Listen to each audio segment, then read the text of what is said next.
대표 모두 발언이 있겠습니다.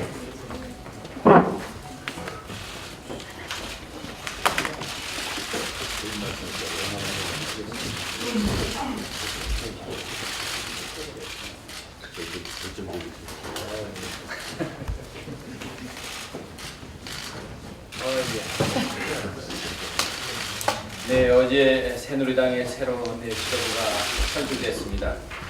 유승민 원내대표, 원유철 정책위 의장 두 분의 당선을 진심으로 축하합니다.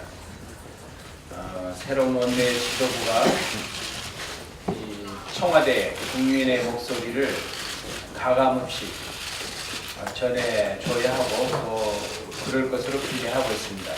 물론 야당과의 소통에도 소홀함이 없도록 기대를 하고 있습니다. 앞으로도 여전히 주례의 흐름을 통해서 우리 새정치민주연합은 국민의 소리를 가감없이 여당 지도부에 전하고 또 협력할 것은 협력하고 때로는 또 비판할 것은 매섭게 비판하도록 하겠습니다.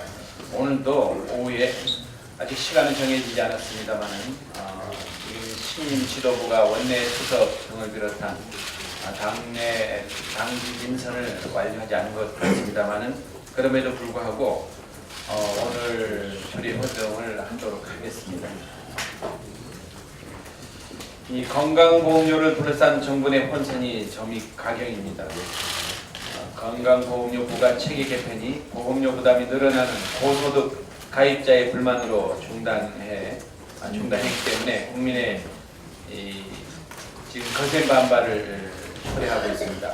그런데 급조해 내놓은 후속 대책이 더 가관입니다.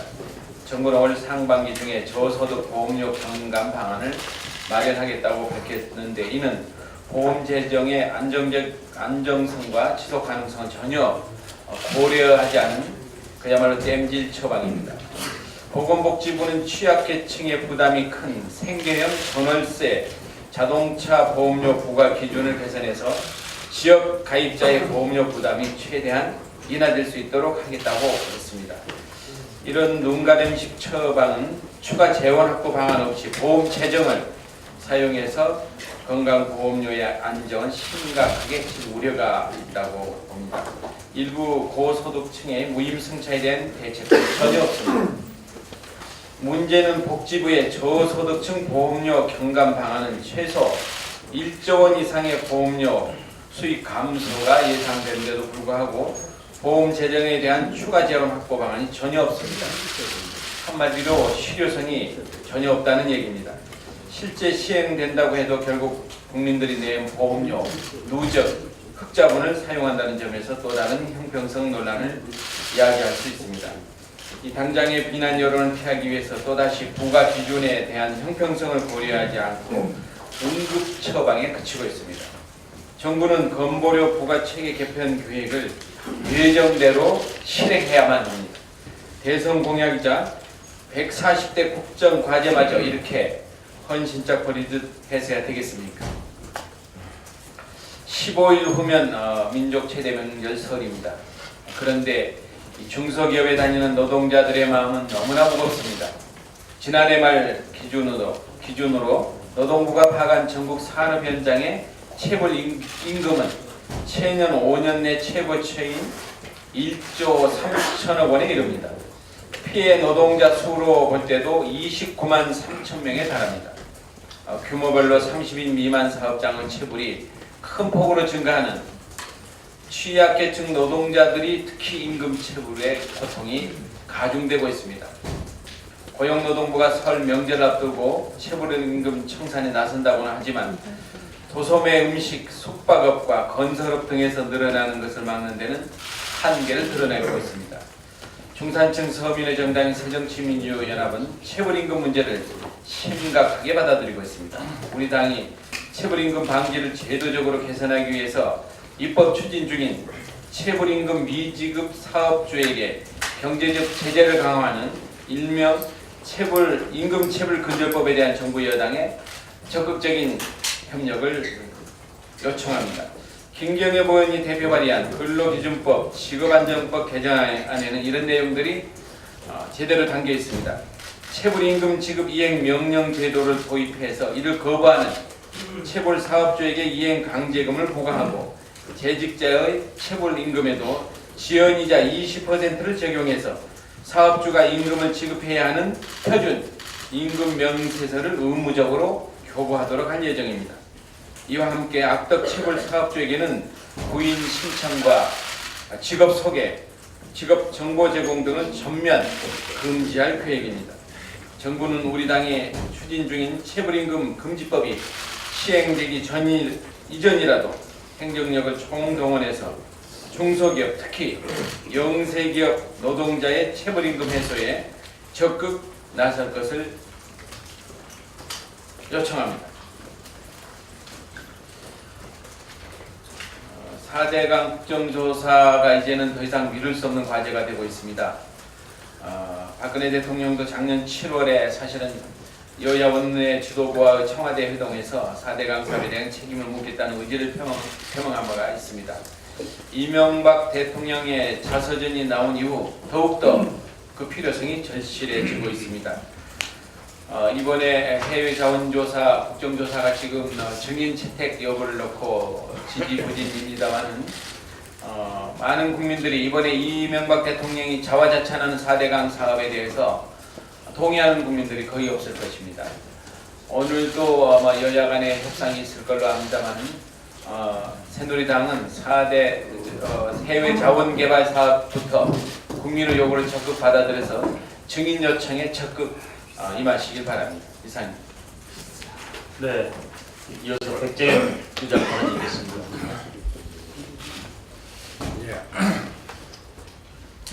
어제 새누리당이 언유철 정책위의장을 당선이 됐습니다. 언유철 정책위의장하고 저하고는 여러 가지 많이 공유하는 부분이 많이 있습니다. 이렇게 경기도 도당위원장을 저는 우리 야당에서 여당에서 도당위원장을 지난 예선 때 같이 한 경험이 있고 경기도 광역원들을 같이 한 경험이 있고 제2시라고 청년운동을 같이 해본 경험이 있습니다. 그래서 여러 가지 공유하는 부분이 많아가지고 함께 정책을 잘 만들어서 좀 더 좋은 정책이 잘 만들어지도록 최선을 다하도록 하겠습니다. 오늘 정책위원장은 하시고 제시로 축하드립니다. 대표님도 말씀하셨습니다만 건강보험부가 체계에 대한 문제점을 지적토록 하겠습니다. 주요 정책에 대한 정부 갈집자 행보가 도를 지나치고 있습니다. 연말 정산으로 국민들을 혼란에 빠뜨린 정부가 이번에는 2013년부터 국정과제로 추진해온 건강보험료 부과 체계 개편을 갑자기 중단하여 충격을 주고 있습니다. 그리고 부가체계 개편 기획단 민간 전문가들이 정부 의지 없음을 비난하면서 기업단 해체를 선언하자 이번에는 보험료 부담을 낮추겠다고 하루 만에 졸속으로 발표를 했습니다. 하지만 정부 보험료 경감하는 1조 원 이상의 재정이 필요한 항목인데 이것을 어떻게 마련할지에 대한 아무런 고민도 언급도 없었습니다. 세계경제포럼이 2014년 국가 경쟁력 평가를 보면은 정부 정책 결정의 투명성 부분에서 한국은 144개국 중에서 133위로 후진국을 넘어선 최하위권에 머물러 있습니다. 우간다 수준이라고 해요. 최근 연말정산 혼란과 건강보험료 부과체제 개선 백지화 등 오락가라는 국가 정책 결정은 이를 단적으로 보여준 사례라는 평가가 나오고 있습니다. 정부는 더 이상 건강보험 부과체계와 같은 국가의 주요 정책에 대해 즉흥적으로 대응해서는 안 될 것입니다. 건강보험료 재정의 건전성과 형평성을 높이기 위한 여야 간의 즉각 나설 것을 촉구합니다. 홈플러스 임직원들이 경품 추첨 행사 등으로 모은 2,400만 건의 고객 정보를 보험회사 등에 불법으로 팔아넘겨 231억 원의 부당이익을 챙겼던 것으로 드러났습니다. 대기업이 사회적 책무를 다하기는커녕 사장의 진두지휘아래 불법을 전담한 부서까지 만들어서 몇 년에 걸쳐 사실상 사기 행각을 벌였다는 점에서 큰 충격을 하지 않을 수 없습니다. 하지만 사법당국은 이를 중대범죄에 대해서 불구속 기소를 결정하여 이번에도 봐주기식 소방망이의 수사로 그칠 것이 아닌지 국민들은 크게 우려하고 있습니다. 홈플러스 및 보험사 범죄 연루자에 대한 보다 철저한 수사를 촉구합니다. 우리 우리 새정치민주연합은 이번 사태를 계기로 개인정보보호법 제도 개선을 추진할 것입니다. 또한 정부는 대통령 공약대로 금융 소비자 보호원 조속한 설립에 나설 것을 촉구합니다. 이념과 권력으로부터 자유로워할 영화계가 계속적인 논란을 휩싸여 영화인들과 영화를 사랑하는 많은 국민들이 안타깝게 하고 있습니다. 부산국제영화제 다이빙벨 상영과 관련해서 부산시는 이용관 부산영화제 집행위원장에 대한 사퇴 압력을 가하여 논란을 일으킨 바가 있습니다. 영화진흥위원회는 박근혜 대통령 싱크탱크 연구원 출신인 김세원 위원장의 부임이래 영화제 상영작이란 사실상의 사전 검열까지 추진하여 영화인들의 우려가 큰 상황입니다. 영화 및 비디오물을 진행에 관한 법률은 영화진흥위원회가 추천한 영화제 상영작에 대해 사전 상영 등급 심의를 면제하도록 예외 규정을 두고 있는데 이 규정을 고치겠다는 것입니다. 이에 대해서 영화진흥위원회 이름으로 영화제를 통제하겠다는 유신시대적 조치이고 영화계를 진행해야 할 영화진흥위원회가 오히려 통제 기관으로 전략계 표현의 자유를 제한하려 한다는 영화계 내부 비판 여론이 비등하고 있습니다.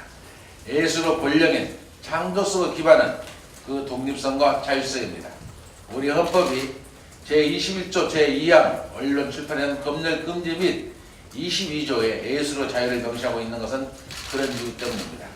정부는 더 이상 문화와 예술에 대한 부당하게 이념의 잣대를 들이대지 않아야 할 것입니다.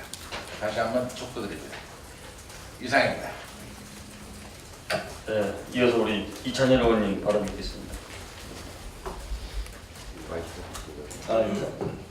하십시오.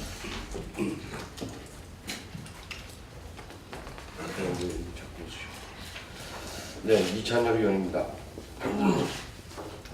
한국 축구 대표팀은 아쉽게 우승을 놓쳤습니다. 그러나 슈틸리케 감독의 부임과 함께 새로 출발한다면 내세운 변화라는 슬로건에 걸맞은 성과를 거뒀다고 국민들은 평가를 하고 있습니다.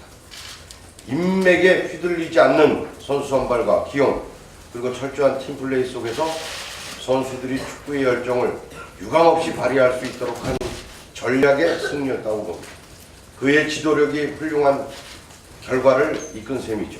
한편 대한민국 정치로 고개를 돌려 박근혜 대통령의 지도력과 국정 수행 능력을 보면 점점 국민들의 신망을 잃어가고 있는 것이 현실입니다.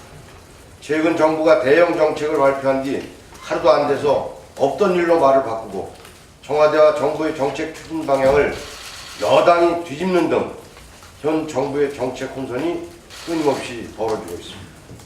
국민 생활에 심대한 영향을 미치는 핵심 정책들이 손바닥 뒤집듯 하니 국민들이 실망하고 분노의 연속이 되고 있습니다. 국민들은 새로운 변화에 목말라 하고 있습니다. 국민들은 슈틸리케 감독이 내세운 변화하라는 슬로건이 현 정부에게도 꼭 필요한 과제라고 느끼고 있습니다. 박근혜 대통령은 부처별 새 업무 보고를 받는 자리에서 지금이 아니면 기회가 없다고 하면서 나우와 네버라는 팝송 가사를 소개했다고 합니다. 지금이 기회도 잃고 골든타임도 없어져 가는 상황이 아닌가 합니다. 축구나 정치나 문제는 사람입니다. 소통과 팀워크가 없으면 어떤 결실도 얻을 수 없습니다. 박근혜 정부도 내각과 청와대 후속 인사를 비롯해 화끈한 쇄신 없이는 국민 지지를 회복할 수 없습니다. 지금이 아니면 불가능합니다. 지금이 골든타임입니다. 2년 전 약속한 국민 행복 시대가 바로 다가올 수 있도록 박근혜 정부가 변화해 주길 당부드리면서 발언을 마치겠습니다. 네, 감사합니다. 백분기원 발언해 주세요.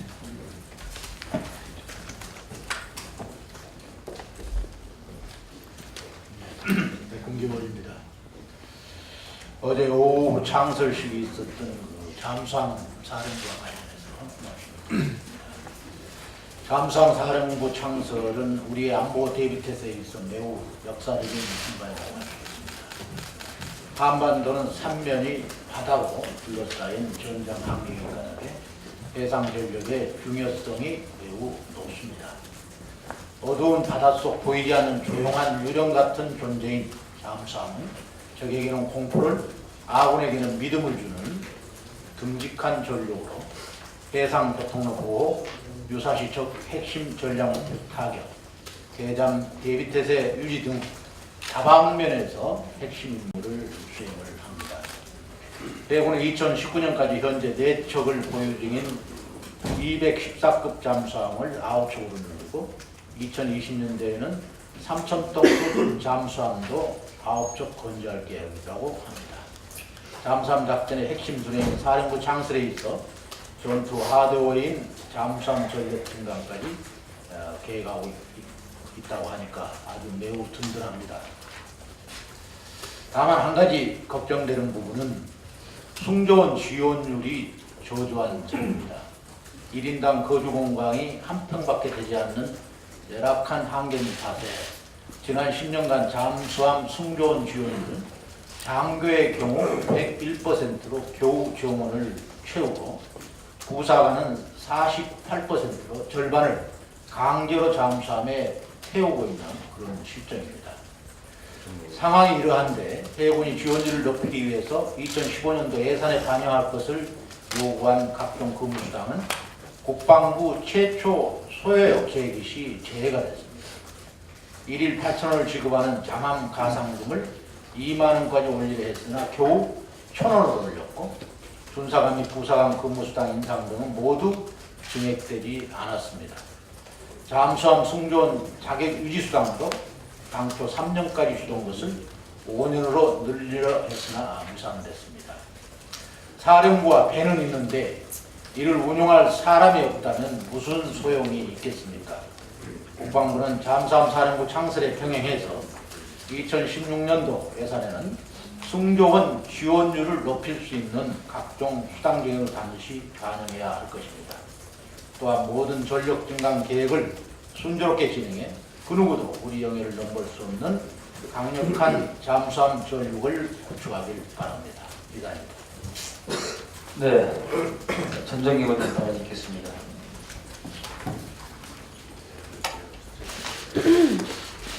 호남 고속철도 서대전력 경유 편이 일파만파로 커지고 있습니다.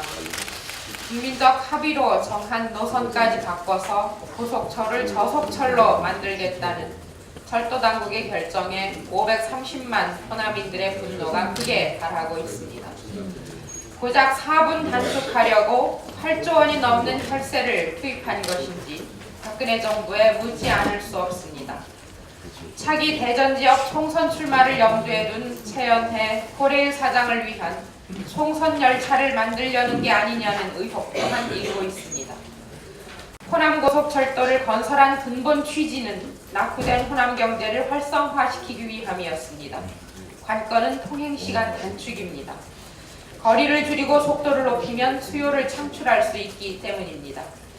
한국교통연구원의 연구에 따르면 과거 경부고속철도 개통 이후에 서울 대전 구간의 통행시장이 50분 단축되었을 때 이로 인해 철도 이용자는 3,642명이 늘었습니다. 서울 대구 구간도 통행시간이 87분 단축되었을 때 이용자 수는 8,740명이 증가한 것으로 나타났습니다. 또한 일본 신칸센 통행시간이 항공 통행시간보다 30분 정도 긴 경우에 철도 수송 분담 비율은 65%였지만 6분 정도 짧은 경우 철도 수송 분담 비율은 88%로 늘어났습니다. 고속철로 통행시간이 줄어들면 철도 이용자 수가 늘고 교통시장에서 철도가 차지하는 비중까지 높아진다는 것입니다. 따라서 공사의 부채와 기존 수요를 이유로 서대전역을 경유한다고 하는 것은 호남 발전을 포기하는 것과 같습니다. 2004년 경부고속철도가 개통된 지 10여 년 만에 호남권도 이제 반나절 생활권 진입을 눈앞에 두게 됐습니다. 하지만 서대전역 경유안이 끼어들면서 이날만을 손꼽아 기다려온 호남인들의 열망에 찬물을 끼얹고 있습니다. 철도 당국은 지역 간 감정 싸움을 부추기면서 강 건너 불구경을 하고 있습니다. 호남고속철도의 본질을 훼손하고 지역 간 분열을 조장하고 있는 서대전 경유 계획은 즉각 철회되어야 마땅합니다. 네. 왼쪽에 이제 김계경 의원 발언하겠습니다.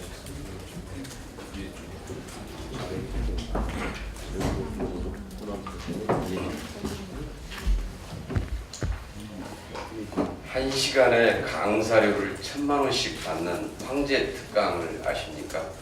이완구 총리 후보자 얘기입니다. 보훈 석자 교수를 아십니까? 도지사 재직 시에 고교 동창을 특보로 채용을 해주고 그 특보는 또다시 도지사 퇴직 후에 도지사를 석자 교수로 채용을 해줍니다. 역시 이완구 총리 후보자 얘기입니다. 본 의원이 확인한 결과 이완구 총리 후보자는 충남도지사 퇴임 한 달 만에 모 대학의 석자 교수로 채용되었습니다. 그런데 정규 학사 과목은 단 한 차례도 없습니다. 그 학과는 100% 영어로만 수업이 이루어집니다. 단지 6차례 특강을 했을 뿐인데 학교로부터 받은 급여는 6천만 원입니다. 1시간당 특강료 1,000만 원. 황제 특강이라는 말이 무색하지 않습니다. 더욱 놀라운 것은 이완구 후보자를 석자 교수로 채용해 준 사람은 다름 아닌 이 후보자가 도지사로 재임하던 시절에 특보로 채용해 준 고등학교 동창이었습니다. 충남도로부터 급여를 2,200만 원씩이나 챙겨준 모 대학의 이사장인 것입니다.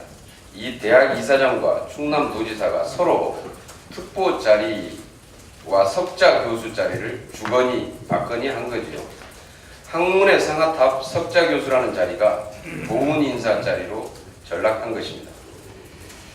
석자 교수란 탁월한 학문적 성취를 이룬 석학을 초빙해서 학문 정수와 연구 활동을 지원하는 제도입니다. 그럼에도 이완구 후보자는 석자 교수 재임 기간 동안 학문 전수와 연구 활동은 고사하고 지방선거 지원활동, 총선 정치활동 등을 멈추지 않았습니다. 이 후보자가 보훈인사, 황제특강으로 시간당 특강료 1,000만 원을 챙기며 정치활동을 하고 있을 때 그 대학 강사들은 시간당 33,000원의 저임금을 받고 눈물의 지식 보따리 장사에 전전긍긍했습니다. 대학생과 학부모들이 엄청난 대학 등록금으로 등골이 휘고 빚쟁이로 전락하고 있는 현실입니다. 이 후보자는 공직 후보자로서 국민들께 답을 하셔야 합니다. 이것과 관련된 보다 자세한 내용은 회의가 끝난 후에 자료로 나눠드리도록 하겠습니다. 이 6천만 원의 황제 특강, 이 대가는 사실상의 정치자금 수수로 보입니다. 이 질문에 대해서 이 후보자가 답해 주시기를 바랍니다. 저는 총리 인사청문위원으로서 이 황제 특강 속에 숨겨진 부적절한 정치자금 수수 의혹에 대해서도 검증을 놓치지 않을 것입니다. 이 후보자가 정의로운 대한민국의 국무총리로서 자격이 있는지 반드시 밝히겠습니다. 이상입니다. 한국일보에도 좀 사진 나왔는데 남인승 의원 발언 있겠습니다. 예, 건강보험료 개편 백지와 관련 한 말씀 드리도록 하겠습니다. 지난 1999년 현재 건강보험료 부가치계가 설계된 이후에 지금까지 18회 개선 또는 보완이 되었지만 기존 틀은 그대로 유지가 됐고 오히려 불평등성이 심화되어 왔습니다. 현행 부가치계의 가장 큰 문제점은 급여 기준은 하나인데 급여 기준이 가입자별로 서로 달라 민원인의 불만이 거센 것입니다. 2013년 한 해 건강보험공단의 민원 7,158만 9천 건 중에서 자격 부가 징수가 차지하는 민원의 대다수가 80%에 달합니다. 건강보험공단의 지역가입자 부가요소별 보험료 자료를 보면 소득이 30.2%, 재산이 47.6%, 자동차가 11% 등인데 OECD 회원국 중 성과 연령이나 자동차에 건강보험료를 부과하는 나라는 우리나라뿐입니다. 그리고 재산에 부과하는 나라는 우리나라와 일본 두 나라밖에 없는데 일본의 경우도 재산을 지역보험료 부과에 적용하나 재산 보험료가 차지하는 비중은 10% 미만에 불과하며 점차 감소하는 추세에 있습니다. 이에 비해 우리나라는 지역가입자 건강보험료 중 재산이 37.6%, 자동차가 11%로 재산과 자동차가 차지하는 비중이 무려 60%에 달합니다. 실직이나 은퇴 등의 사유로 지역가입자로 전환되면 소득이 없음에도 불구하고 직장에서 소득이 있을 때보다 많은 보험료를 납부하는 현행 부가체계를 반드시 개선해야 합니다. 소수 고소득 측의 반발을 우려하여 대다수 국민의 염원을 외면해서는 안 되며 이기식 위원장의 사태로 해체 위기에 직면한 건강보험 부가체계 개선 기획단 또한 제 역할을 다하도록 보장해야 합니다. 박근혜 정부가 건강보험료 부가체계 개선 국자 방침을 철회하고 당초 계획대로 부가체계 개선 기획단에서 마련한 개선안을 조속히 실시할 것을 거듭 촉구합니다. 한 말씀만 더 드리도록 하겠습니다. 어제 우리는 또 슬픈 소식을 접했습니다. 일본군 위안부 피해자 박이남 할머니께서 1월 31일 별세하셨다는 것이 뒤늦게 알려졌습니다. 고 박이남 할머님의 명복을 빕니다. 박이남 할머님은 16세였던 1938년 만주 군수공장에 가면 돈을 많이 벌 수 있다는 말에 속아 위안부로 끌려가 약 7년간 고초를 겪다 광목호 귀국했지만 그 후유증으로 힘든 생활을 한 것으로 알려졌습니다. 고인께서는 과거의 기억을 되살리는 것을 너무 고통스러워해서 여동생 등의 증언을 통해 돌아가시기 6개월 전인 작년 8월에서야 일본군 위안부 피해자로 정부에 등록을 하였습니다. 따라서 정부의 지원도 뒤늦게 받게 되셨기에 그 안타까움은 더욱 커지고 있습니다. 올해 들어 벌써 2분의 위안부 피해자가 돌아가셨습니다. 정부에 등록된 238명의 피해자 중에 53분이 생존해 계십니다. 하지만 모두 연로하셨습니다. 이제 정말 시간이 없습니다. 위안부 강제동원을 인정하지 않고 평화헌법 수정을 시도하는 등 점점 심화되고 있는 일본 아베 정권의 의경화에 깊은 우려를 표하며 하루속히 일본군 위안부 문제에 대한 사죄와 해결을 촉구합니다. 이상입니다. 네, 김통현 살아있습니까? 예.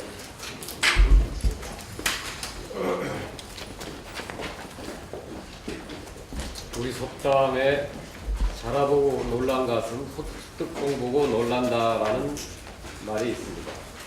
지금 박근혜 정부가 바로 그런 꼴입니다. 연말 정산 파동 보고 놀란 정부가 건강보험 합리적 개편 뚜껑은 열어보지도 않고 포기한 것입니다. 하나는 부자 감세는 철회 않고 부자 보험료 더 내라는 말을 못 꺼내는 박근혜 정부는 재벌에게는 굽실거리고 서민에게는 떵떵거리는 부자 정권, 재벌 정권의 본 모습을 여실히 보여주고 있습니다. 국민을 위한 일이라는 야당은 절대 반대하지 않습니다. 정부는 시급하게 건보체계 개편안을 발표하고 소득이 낮은 지역가입자의 부담을 덜어줘야 합니다. 새정치연합은 정책위원회 주최로 오는 목요일 오후 10시 건보 부가체계 개편 중단 무엇이 문제인가라는 주제로 긴급 토론을 벌이고 다음 주 복지부 장관을 출석시킨 상태에서 현안 보고를 추진하도록 하겠습니다. 오전 10시. 오전 10시입니다. 네. 연구를 많으시니까 시간 개념 고대했습니다. 지금까지 청와대와 정부 사이에, 당과 정부 사이에 회의체가 없어서 정책 조정 시스템이 없어서 혼돈이 온 것은 아닙니다. 박 대통령이 국민과 소통하지 않고 폐쇄적 국정 운영을 계속한다면 백약이 무고일 것입니다. 서민과 중산층의 일방적 기생만 강요하는 정책을 독단적으로 밀어붙이기 때문에 민심이 돌아섰는데 청와대와 정부의 정책 조정 협의로 정부의 분기를 찾겠다는 저 해법은 유신 정권 때나 가능한 일입니다. 세계 경제 포럼이 발표한 2014년도 국제 경쟁력 평가에서 우리 정부의 정책 결정 과정 투명성은 최하위로 기록을 하고 있습니다. 투명성의 강화는 회의를 한다고 해서 해결될 문제는 아닙니다. 박근혜 정부는 국민과의 소통, 야당과의 소통을 통한 신뢰 회복만이 국가 경쟁력을 높이고 국민과 국제사회로부터 신뢰를 받을 수 있는 첫 경임을 명심해야 할 것입니다. 그래야 박근혜 대통령께서 하신 말씀처럼 국민이 행복한 나라를 만들 수 있을 것입니다. 자원외교 오늘 이상으로서 오늘 공개회의를 마치겠습니다.